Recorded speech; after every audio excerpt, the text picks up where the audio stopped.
Com a paz do Senhor. Estamos alegres com o Senhor porque grandes coisas Ele tem feito em nossas vidas. Apesar de não merecermos, apesar das nossas falhas, mas o Senhor tem cuidado de nós. Tem estado conosco em todos os momentos, em todas as dificuldades. Bom é estarmos aqui. Oxalá que essa igreja pudesse estar repleta para ouvir a palavra do Senhor. Não para ouvir a irmã Raquel, mas para ouvir a palavra do Senhor. Porque os dias estão se cumprindo na terra. Tudo nos mostra que muito breve Jesus vem nos buscar. Então nós precisamos estar cada dia mais na tua presença, buscando a tua face, adorando-o na beleza da tua santidade. Nós não viemos aqui para assistir culto, nós viemos para adorar a Deus Todo-Poderoso, Senhor das nossas vidas. Nós vamos falar nesta noite, meus irmãos, quando a minha irmã perguntou se eu pudesse estar aqui com vocês, eu pedi ao Senhor que me desse a tua palavra. Como é um culto de departamento feminino, vou falar diretamente para as irmãs, mas não significa que os irmãos estão excluídos, porque o casal é um só na presença do Senhor, né?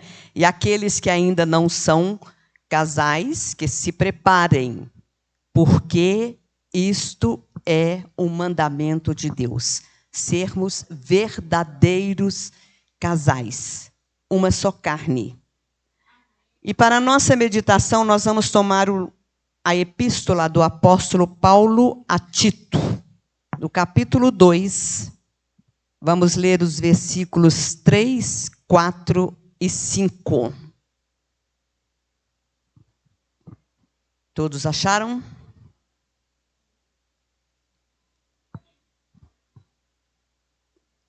Versículo 3, capítulo 2, versículo 3. As mulheres idosas, semelhantemente, que sejam sérias no seu viver, como convém às santas, não caluniadoras, não dadas a muito vinho, mestre do bem, para que ensinem as mulheres novas a serem prudentes, a amarem seus maridos, a amarem seus filhos, a serem moderadas, castas, boas donas de casa, sujeitas a seu marido, a fim de que a palavra de Deus não seja blasfemada. Pai, nós te rogamos neste momento a tua bênção sobre nós. Apresentamos a tua palavra, que o Senhor agora nos ajude, Senhor amado, a falar o que o Senhor tem colocado em nosso coração. É o que nós te pedimos hoje e sempre. Amém. Pois bem, meus irmãos, esta é uma carta que Paulo escreveu a Tito, é uma carta pastoral, né? Ensinando a Tito a como zelar pela sua igreja, pela igreja que estava sob a sua responsabilidade. Nestes versículos que nós acabamos de ler, aqui o ensino é bem prático, bem doméstico. Nós vamos falar do dia a dia das nossas vidas como verdadeiras mulheres cristãs. E este texto nos ensina também as qualidades da verdadeira mulher cristã. Porque perfeita é meio difícil, mas verdadeira nós temos que ser. Porque perfeito é só o Senhor. Mas ele mesmo disse, como ele disse para Abraão, anda na minha presença e sê perfeito. Se nós andarmos na presença do Senhor, nós também poderemos ser perfeitas naquilo que Ele tem colocado para que nós possamos transmitir. E o primeiro versículo nós vimos, as mulheres idosas, semelhantemente, sejam sérias no seu viver. sérias. É a primeira qualidade da mulher cristã. Séria, reverente. E quando nós pegamos o original, eu vou falar muito hoje no original, porque eu fiz um estudo bem aprofundado para a gente aprender cada vez mais da palavra do Senhor. E o termo reverência aqui, ele foi usado para mostrar a santidade. Como que nós devemos ser reverentes, séria. A seriedade aqui mostra como deve ser a conduta da santidade da verdadeira mulher cristã. Nós temos que ser diferentes, onde todas as pessoas, quando olharem para nós, percebam, ali vai uma verdadeira serva do Senhor. Antigamente, isto era marcado pelas vestes, pelo vestido. Só que as coisas mudaram, a modernidade vai chegando. Mas uma coisa nós não podemos abandonar, que é a conduta da santidade. Onde nós estivermos, as pessoas precisam perceber que nós somos diferentes. Estamos no mundo, mas não somos do mundo. Convivemos com pessoas não cristãs, mas o nosso testemunho tem que sobressair aos delas. Porque mesmo que às vezes a gente não fale muito, mas o nosso testemunho, a nossa maneira de ser, a nossa maneira de viver tem que ser diferente das pessoas que ainda não conhecem a palavra de Deus. E esta é a primeira recomendação que Paulo fez a Tito, para que ele ensinasse as mulheres da sua igreja. Este capítulo, por exemplo, Paulo ensina a Tito como ensinar as mulheres, os homens, os jovens, as crianças. E hoje nós vamos nos ater às mulheres. Então, a primeira qualidade é esta, séria e reverente. E tem a ver com a santidade. Nós não podemos nunca esquecer que nós somos templo do Espírito Santo. A mesma palavra que fala neste versículo para sérias, para reverentes, é a mesma raiz que está lá. Vós sois o templo do Espírito Santo. A palavra é hieroprepreis, vem de hieron, que é templo. É o que nós somos de Deus. Nós somos o santuário. O que é santuário? É o lugar mais santo. Então é isto é que nós precisamos. E é isto é que Tito, na carta de Tito, está falando. Que nós, as mais velhas, precisamos ajudar as mais novas. Precisamos ensinar as mais novas. Começando na nossa casa, com as nossas filhas, com as noras, com as sobrinhas. E assim nós vamos ampliando o nosso leque de ensinamento. Porque, infelizmente, hoje, a coisa está tomando um caminho que, se Deus não tiver misericórdia, nós estamos perdendo a nossa juventude, nós estamos perdendo a nossa adolescência. Infelizmente, as escolas hoje seculares não trazem muita formação como traziam na nossa época. Eu sou de um tempo em que verdadeiramente a gente ampliava o conhecimento e a formação na escola, mas começava na casa, na escola dominical.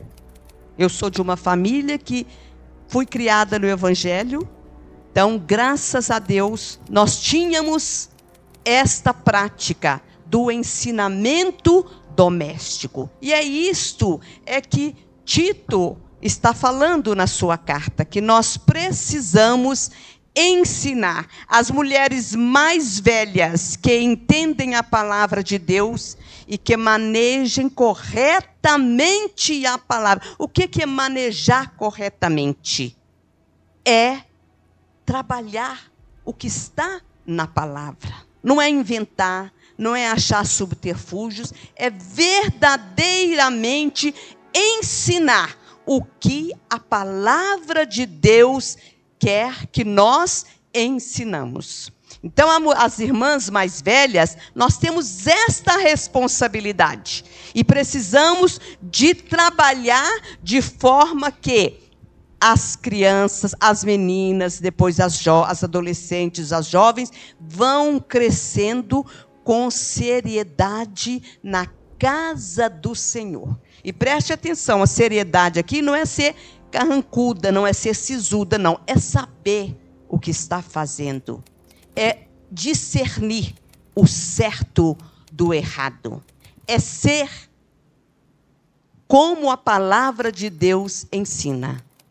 Andar conforme Ele tem nos ensinado. Então, esta é a primeira característica da mulher cristã. Ser séria, ser reverente. Então, a casa do Senhor aqui não é outro lugar senão onde nós vamos praticar toda a reverência.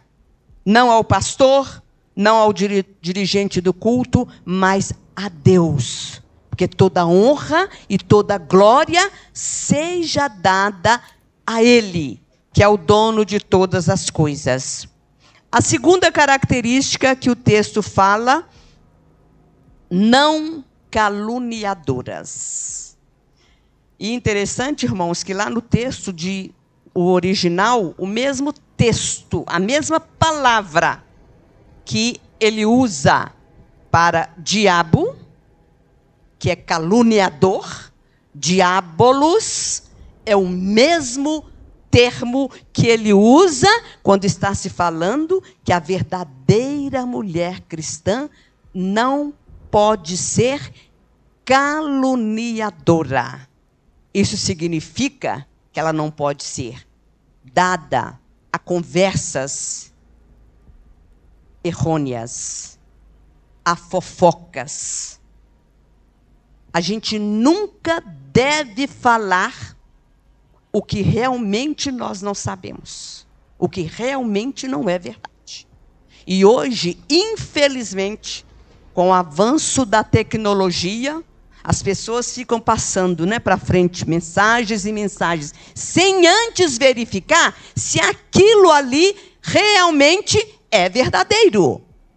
Se aquilo ali procede. Porque hoje, com a tecnologia e com a inteligência artificial, se coloca voz, a sua voz, em qualquer lugar.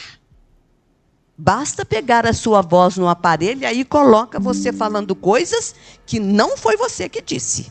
Então, cuidado quando Paulo fala a Tito para ensinar as mulheres que elas não podem ser caluniadoras. Quer dizer, não pode ficar falando, repassando as coisas.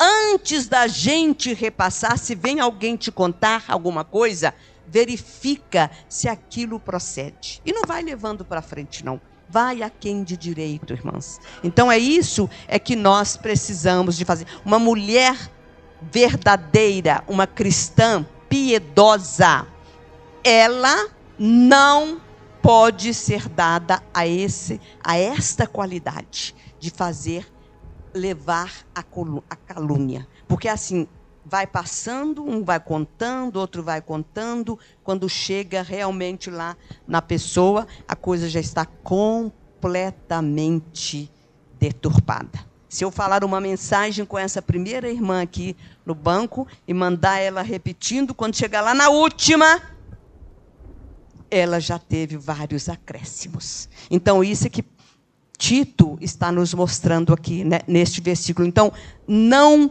caluniadoras, vamos lembrar sempre, todas as vezes que isto acontecer, vamos lembrar que a calúnia é qualidade do inimigo das nossas almas, do diabo. Por isso que ele é caluniador. O termo lá no grego, diabolos, significa isto: caluniador, mentiroso, que usa as coisas da forma dele. Então, é isso que nós precisamos ter cuidado com o que nós vamos falar com os outros. Se não for para levar coisas boas, então, se alguém te contar alguma coisa, morre ali com você. Porque nós evitamos muita coisa. A palavra de Deus nos ensina que, não havendo maldizente, cessa a contenda. Maldizente aqui é aquele que fica só dizendo as coisas más, coisas na hora errada. Então, muito cuidado com o que nós precisamos ter com esta qualidade. Não caluniadora. Nós não podemos espalhar rumores, não podemos espalhar meias verdades. Se chegar até nós, vamos aquém de direito e vamos realmente procurar saber para ajudar a pessoa. E não para, como diz, ir tecendo as coisas e vai contando para um, vai contando para outro. Quando pensa, a coisa já tomou, né, uma proporção e que só serve para prejudicar as pessoas. Começando pela pessoa envolvida e todas as outras pessoas que estão no meio. E também na casa de Deus. Aqui não é lugar de calúnia. No nosso meio, nós não podemos ter esta prática. E uma calúnia, uma meia-verdade, a gente acaba com ela, não propagando. Se chegou até você, encerra ali. Peça a Deus orientação divina para tomar a decisão adequada. Não é? A terceira qualidade que fala o texto, não dadas a muito vinho. Tem outras traduções que falam assim, não escravizadas a muito vinho. Isso, irmãos, porque na cultura greco-romano, as mulheres, principalmente as mais velhas, elas tinham muito hábito de beber. Bebiam muito. E você sabe, a pessoa, quando bebe, ela fala o que não deve. Ela fala o que realmente vai saindo. Tem umas pessoas, a bebida, ela tem vários estágios, né? O primeiro estágio, às vezes, as pessoas, quando começam a beber, às vezes elas ficam muito caladas e tal, mas depois já vão ganhando força. Nem é aquela pessoa, porque o cérebro é assim que ele funciona. Um pouquinho de álcool já modifica todas as nossas vontades, todas as nossas sensações. Então, Paulo, quando alertou o título nesse sentido, foi exatamente para chamar a atenção, porque lá no meio deles, a cultura era esta. As mulheres mais velhas gostavam muito de beber. E as novas estavam vendo, né? Estavam seguindo o exemplo. Então, quando ele disse, não escravizadas a muito vinho. E aqui a palavra vinho, quando a gente analisa mesmo a palavra vinho, não é só a bebida, não é só o vinho, mas aqui também tem a ver com a língua solta, a fofoca. As coisas que não devem ser ditas. Além de ser o vinho uma bebida inebriante, mas aqui tem a ver também com essa situação. Língua solta. Cuidado. É um dos menores membros do nosso corpo, mas como é ferino. Como a gente tem que vigiar para não pecarmos. Então, este versículo, esta qualidade, nos chama a atenção para isso. Cuidado com a sua língua. Cuidado com o que nós vamos dizer. Porque depois que nós proferimos a palavra, ela já não é nossa mais. Já foi proferida. E, às vezes, uma palavra maldita fere muito mais do que um tapa na cara. Então, a gente precisa de ter este cuidado, esta qualidade, não sermos escravizadas. No caso das mulheres lá greco-romanas, ao vinho, à bebida mesmo. Mas, para nós, hoje, isso tem a ver e vem nos mostrar que não é só o vinho, porque nós não bebemos, graças a Deus. Mas cuidado com a nossa língua. Cuidado com o que nós vamos falar. Cuidado com o que vamos proferir, para evitar, né, que isto vá trazer problemas para a nossa vida e para a vida daqueles que estão ao nosso redor. Então, nós precisamos de nos desvencilhar disto. Cuidado com o que vamos falar, cuidado com o que vamos dizer. A outra qualidade é mestras no bem. Mestras tem a ver com ensino, né? Ensinar o bem. E aqui, por que Paulo disse a Tito que as mulheres devem ser mestras no bem? Porque cabe às mulheres mais velhas ensinar as mais novas. E aqui é ensinar em todos os ângulos. Não é só quando a mãe está ensinando a filha a fazer uma comida, a passar uma roupa, a lavar uma roupa. Não, é ensinar todos os segredos da sabedoria cristã. Então, mostrar, porque é assim é que elas vão se formando, é assim que elas vão se tornar verdadeiras adjutoras junto de seus esposos. Então, quando fala mestra do bem, ensinar o que é correto, ajudar as mulheres mais jovens a poupar muitas das preocupações que às vezes ocupam o tempo inteiro dela, e às vezes ela se envolve com os afazeres da casa e esquece de tirar o seu tempo para adoração ao Senhor, para estar na casa do Senhor. Então, é isso que nós precisamos, ajudar as mais novas a se desviar de determinados caminhos. É a experiência da vida. Quantas coisas eu aprendi com a minha mãe, quantas coisas eu fiz erradas, e que hoje eu passo para minha filha não vai para este caminho, vá por este. Porque a sabedoria, a experiência nos ensina e nos mostra. E há um tempo da nossa vida que a gente acha que está cheia de razão, que está certíssima. Só a experiência, só o passar dos anos é que vão nos mostrar e que vão nos orientar. Então, cabe a nós, as mulheres mais velhas, quando ver uma jovem, uma adolescente com determinadas práticas, não é intrometer na vida dela, mas nós estamos ajudando, nós estamos auxiliando, nós estamos ensinando. Isto é que é ser mestra do bem. Ensinar corretamente, porque nós já vivenciamos, já passamos por isto. Então, muitas atitudes que às vezes a gente percebe em jovens, em mulheres mais novas, então cabe a nós, não na presença, não no público, mas numa oportunidade. Ô, irmã, aconteceu isso e isso.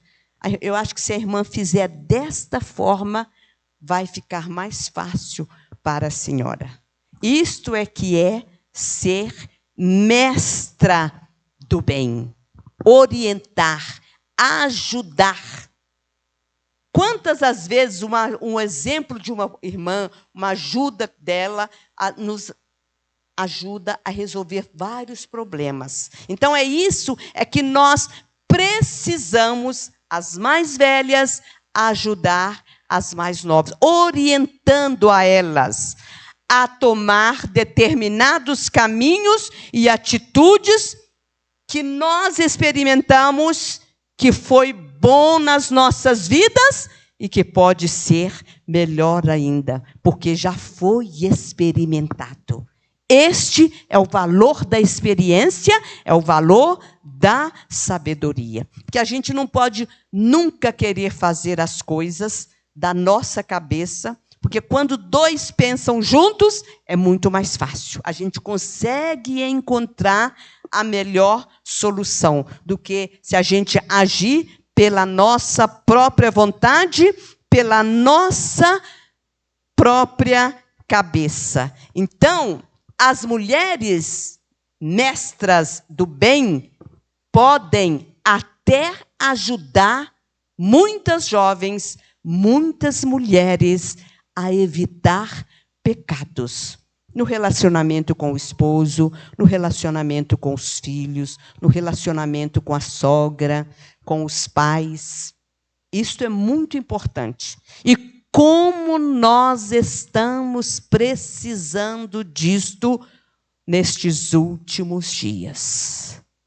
Há famílias que a gente não sabe quem é a mãe, quem é o pai, quem é o filho, quem é a filha.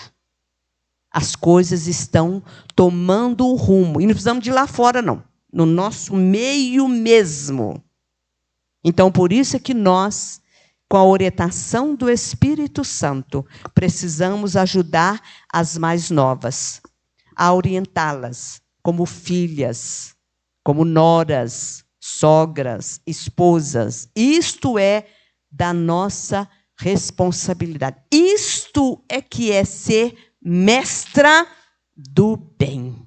Ensinar, ajudar, orientar.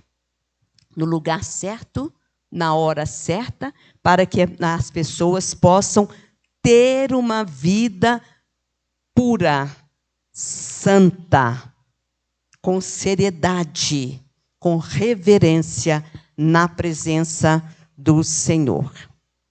A próxima qualidade, a quinta, diz o seguinte: que ensine as mulheres novas a serem prudentes, a amarem seus maridos, a amarem seus filhos. E é nessa ordem mesmo, viu, irmãos? Amar os seus maridos e amar os seus filhos. A responsabilidade da mulher, primeiro, é amar o seu marido. E quantas mulheres, depois que vêm os filhos, abandonam o seu esposo? Mas vai aqui um exemplo, vai aqui uma orientação conforme a palavra de Deus. Vão-se os pais, vão-se os irmãos, vão-se os colegas, vão-se os filhos. Mas se o marido foi dado a Deus por ti, só Ele pode tirá-lo do seu convívio. Então, ame-o em primeiro lugar. Não está escrito em lugar nenhum que primeiro você tem que amar os filhos e depois amar o marido. Não, é o contrário. Amar primeiro o seu marido e depois os seus filhos. E o termo usado aqui no original tem a ver com a amizade. Tanto que o termo lá, amar o marido, é filandros, amizade ao esposo. Andros é esposo, marido. E filos tem a ver com o amor de amizade. E os filhos, filotécnos, também tem a ver com amizade, respeito, consideração. Agir os dois conforme a palavra de Deus ensinou. Paulo usa o amor da amizade, que é o amor sem interesse. Você ama porque você quer. Você tem um amigo porque se você quer. Então, este amor aqui de amar primeiro o marido e depois amar os filhos é isto. É amar, né, sem nem pedir nada em troca. Porque você verdadeiramente quer construir este companheirismo íntimo. Marido e mulher. Pais e filhos. E nunca o contrário.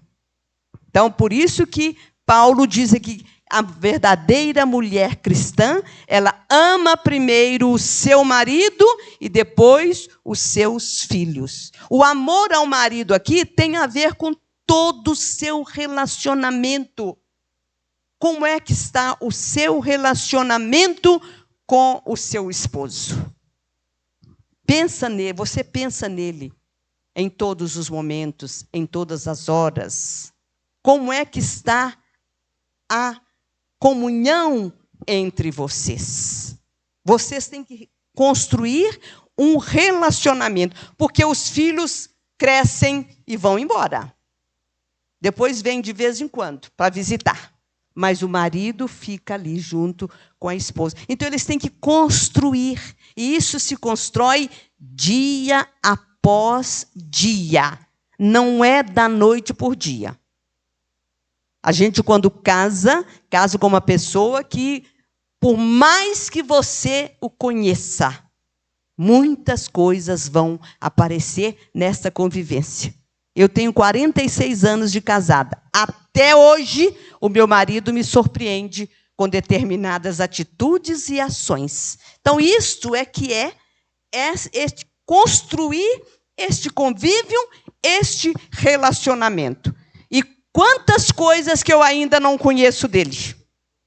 Quantas coisas ele ainda não conhece de mim. Por isso que nós vamos construindo isto no dia a dia. E isso, irmãos, só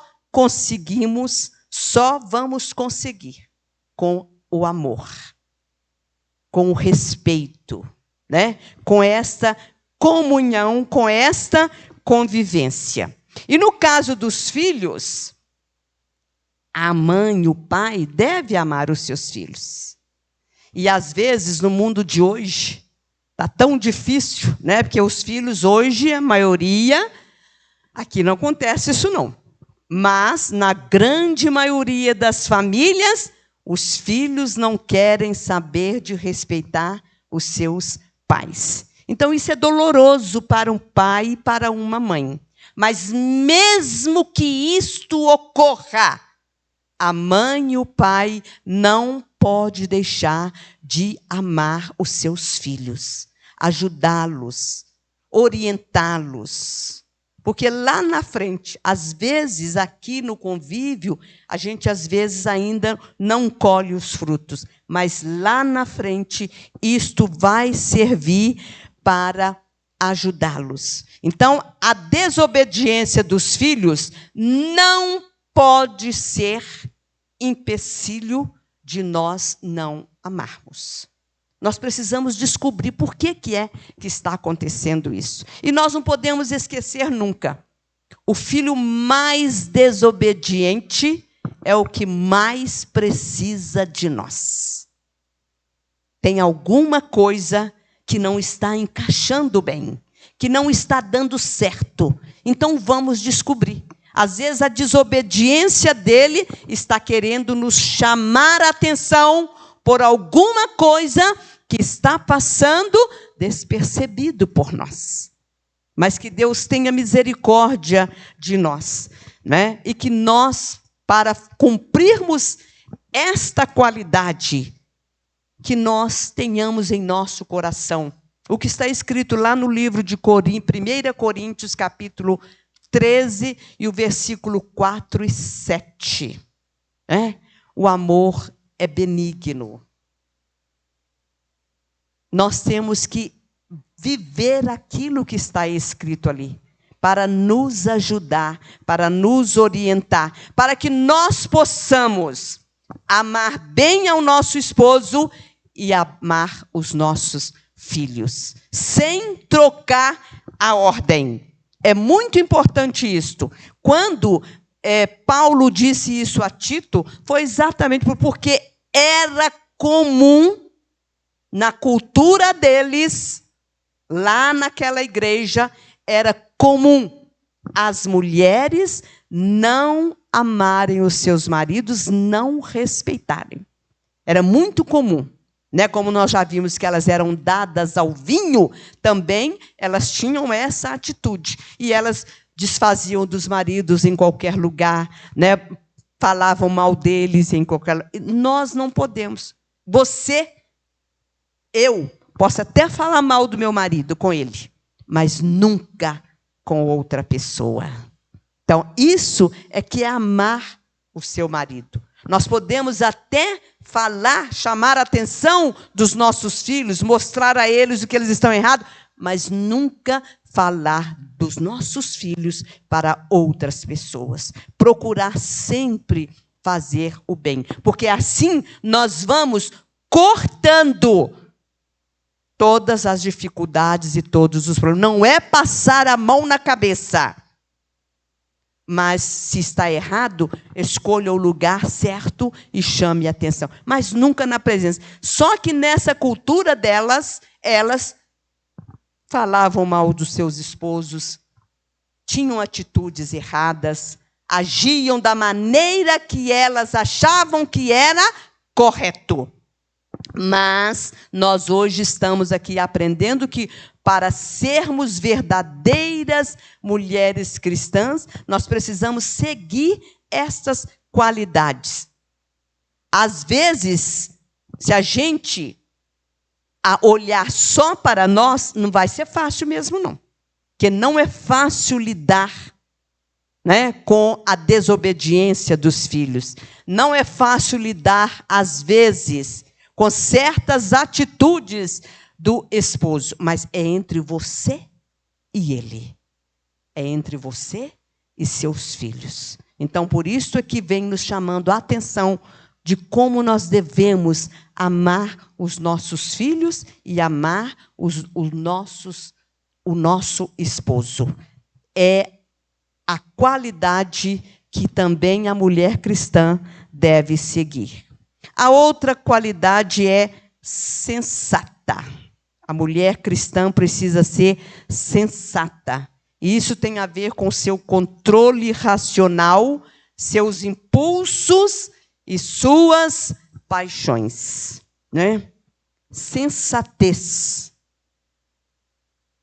Às vezes já é inerente à mulher. A mulher é mais sensata do que o homem. Mas nós precisamos de praticar isso todo santo dia. Né? Então, isso tem a ver com a nossa conduta, com o que vamos fazer, com o que não vamos fazer. É ser disciplinada, sábia, discreta. Nunca tola no que vai dizer. Isto é que é ser sensata. Né? É aquela velha história, quando for falar determinadas coisas, morde a língua primeiro. Né? Ou então, conte até 10. Isto é que é ser sensato.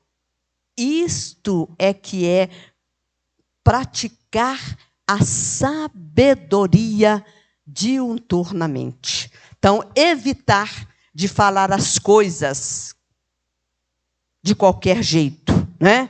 A mulher prudente considera sua conduta e seus hábitos com cuidado.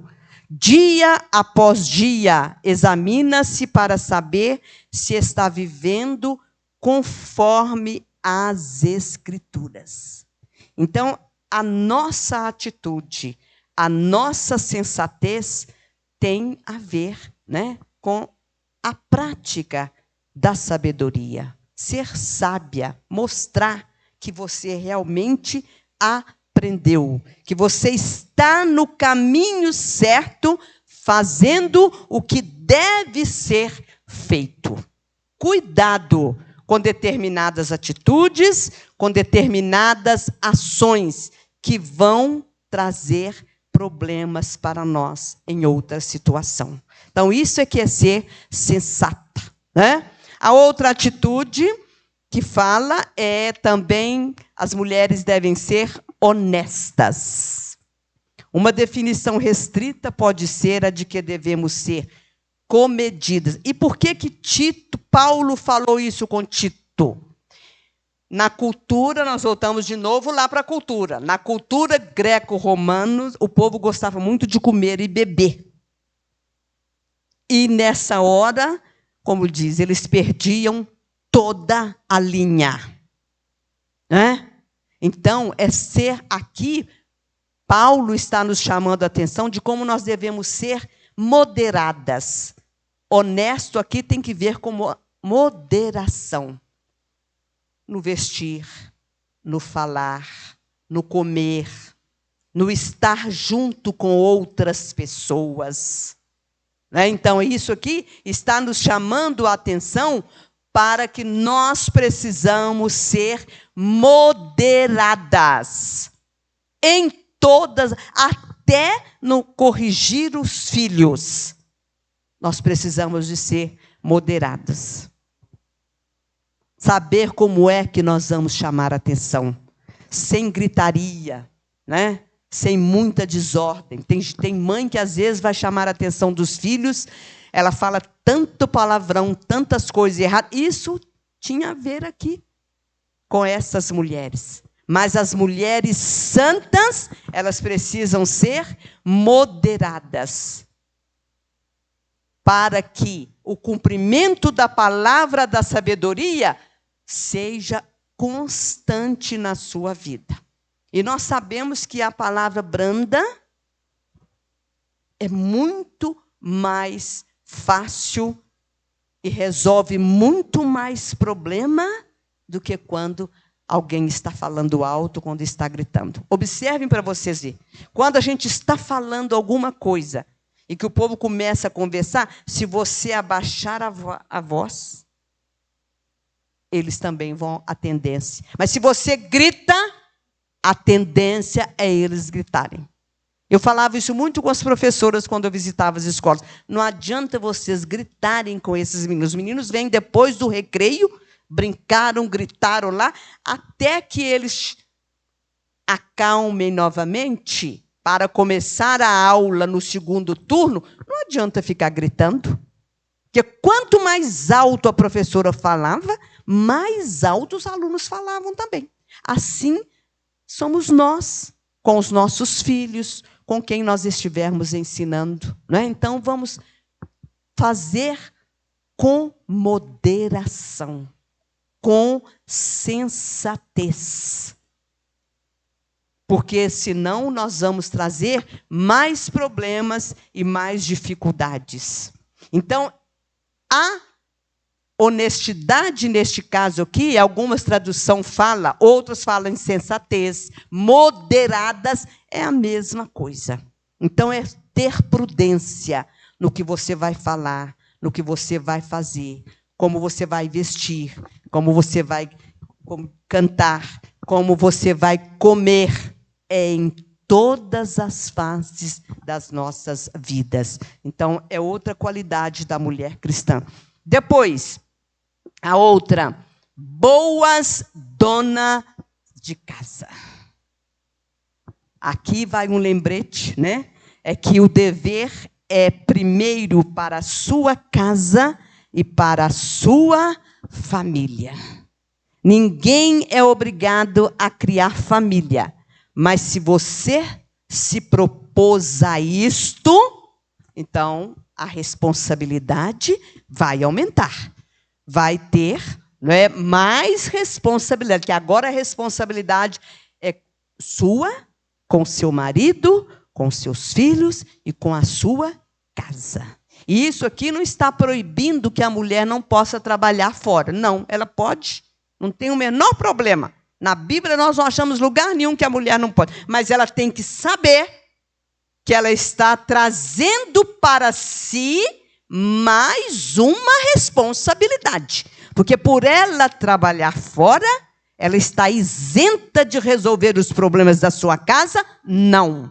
É mais uma responsabilidade. Então, se ela der conta, que bom.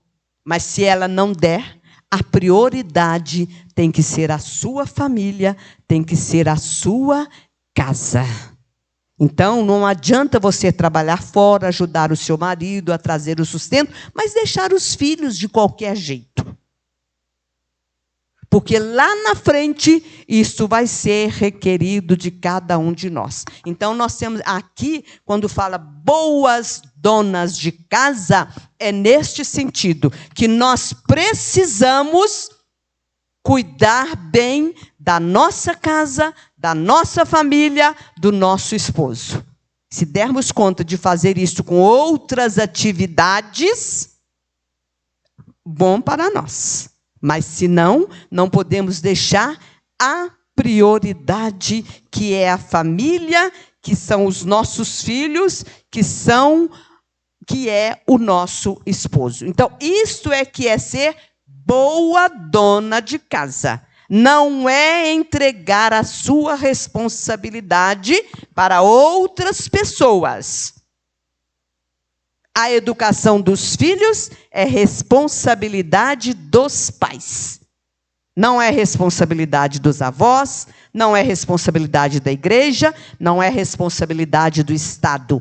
É responsabilidade dos pais. Então, os jovens que estão se preparando para casar, pensem nisto. Criar filhos é muito importante. Não é simplesmente achar que, dando a eles todas as coisas, eles já estão criados, que não estão, principalmente no mundo de hoje. Então, o exemplo, né, a convivência, a orientação, e são os pais que têm que dar isto. Então, é muito importante. Isso é que é ser boas donas de casa. E a última qualidade aqui que fala das mulheres cristãs é sujeitas a seu marido. E aqui nós vamos, né, estar atento que sujeito aqui não é ser subjugado, não. Aliás, quando você pega o termo no grego, que é hipotassomenos, significa estar sob a missão de alguém. A mulher, quando casa, voluntariamente, ela aceita o seu esposo como cabeça, como seu líder, voluntariamente. Então, erram muito os homens que acham que submisso é sujeito, e não tem nada a ver com isto. A palavra grega para submissão é exatamente essa que eu falei com vocês. Hipotasso, que é estar sob a missão de alguém. Eu li um livro há pouco tempo do pastor John Piper. Ele fala sobre a submissão da mulher e orienta os irmãos, os homens, como que eles devem agir com as suas esposas em relação a esta submissão. Porque a coisa torna-se suave. A coisa torna como deve ser, como mostra a palavra de Deus. Nunca subjugar. Tito, quando ele faz isso, é porque ele exatamente em relação às mulheres daquela época. Elas não respeitavam seus esposos, não tinha esta convivência. Então, elas faziam as coisas do jeito delas. E quando fala em relação a isso aqui, sujeitas a seu marido, é exatamente que você está junto com o seu marido, vamos levar as cargas uns dos outros. Não é o marido achar que a mulher tem que fazer tudo e nem a mulher achar que o marido tem que fazer tudo. Não. Cada um tem a sua função. Como Cristo é o cabeça da igreja, o esposo é o cabeça da mulher. Cabeça aqui é líder, orientador, companheiro, né? Estar junto, nunca subjugado. Então, essa submissão que está falando aqui, sujeitas a vosso marido, não significa viver como serva, ou nunca tomar a iniciativa, mas viver em perfeita comunhão, voluntariamente. Ninguém aqui foi obrigado a casar. Casamos porque foi o nosso desejo. Então, quando o pastor fazia a cerimônia, ali nós estávamos nos comprometendo a estar sob a liderança do nosso esposo. Então, o esposo tem que ter isto em mente e a mulher tem que também ter isto em mente. Não é serva, não é subjugo, mas é estar juntos. Nunca tomar a atitude. É por isso que a palavra de Deus diz: deixará o pai e a mãe e serão uma só carne. A decisão é em conjunto. Não é o homem que vai decidir, não é a mulher sozinha, mas de comum acordo. Isto é que está sujeita ao seu marido. E concluindo aqui o nosso texto, né, o versículo diz o seguinte: a fim de que a palavra de Deus não seja blasfemada. Então, quando Tito orientou as mais velhas para orientar as mais novas a seguirem estas qualidades, é para evitar exatamente que a palavra de Deus seja blasfemada. Porque está escrito aqui como é que nós devemos ser, como deve ser a nossa atitude. Né? Então, mediante a todas essas qualidades, a mulher cristã deve possuir nos lábios a verdade, na voz a oração, nos olhos a piedade, nas mãos o prazer em servir, no rosto a seriedade, no coração o amor. Fazendo isto, a palavra de Deus jamais será blasfemada. Que Deus em Cristo nos abençoe. Amém.